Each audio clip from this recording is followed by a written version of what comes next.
I came from a family with a poor attitude, if you know what I mean, because rich, poor, middle class, poverty starts with a fundamental attitude. So I was in Hawaii, I was 9 years old. My father was the head of education, PhD. My classmates were mostly white guys, and I was one of the few Asians in the class. And these guys, their fathers owned the banks, they owned the plantations, they owned the car dealerships, they owned the meat packing company, they owned the ranches. And I'm going, how come my dad doesn't own that? So I remember raising my hand when I was 9 years old, talking to my fourth grade teacher, and I said, when am I going to learn about money? And she says, we don't teach money at school. I said, why not? And she couldn't answer me. And she got very flustered. She said, sit down, take your seat. And then I got curious. I said, why don't we learn about money? She says, go ask your father. He's my boss. My father was the head of education, PhD, all that stuff. I go home and ask him, said, why don't we learn about money in school? And he looked at me and said, because the government doesn't let us teach that subject. The government tells us what we can teach and what we can't teach. And I thought that was strange. And I said, but aren't we going to school to learn about money? He says, no, your job is to get a job. I said, but you get a job to earn money. He goes, no, you're supposed to just get a job. I went, no. Isn't the purpose of a job to earn money? He goes, you're correct. I said, so why don't I just learn about money?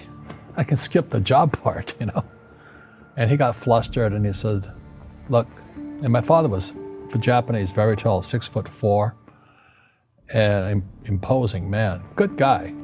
But he says, if you want to learn about money, why don't you ask your best friend's father about money? And I said, why? That's Mike. So why ask him? He says, because Mike's father is an entrepreneur. And I said, what are you? He says, I'm an employee. I'm a government employee. And I went, oh, what's the difference? The difference is an entrepreneur must know about money, or they're no longer entrepreneurs. And he says an employee doesn't have to know anything about money. Because the government will take care of them, the company will take care of it. So I'm all confused. But I took my dad's advice and I trundled over to Mike's father's office and knocked on his door and I said, hey, I'm here, 9 years old. Teach me about money. He says, beat it, kid, But that's where the story of Rich Dad, Poor Dad started. And finally, through persistence, my rich dad started teaching me about money on one condition.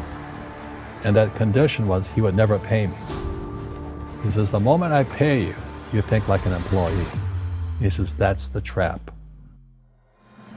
Entrepreneurs work for free. And now I'm 9 years old, my head's going cracking in half. He says, you never want a paycheck. Understand that, kid. I said, okay, I got it. And he said, well, how do I make money? He says, that's what entrepreneurs figure out. It's a cat, which comes first, the cat or the cat chasing its tail. Right? So how do I learn about money? So he would just break out a Monopoly game board. So I would work for free, I'd pick up cigarette butts, and he had hotels and restaurants, and I would clean and do menial tasks. And as I got older, I started getting into office work and marketing and accounting, and I was an apprentice basically, but I always worked for free.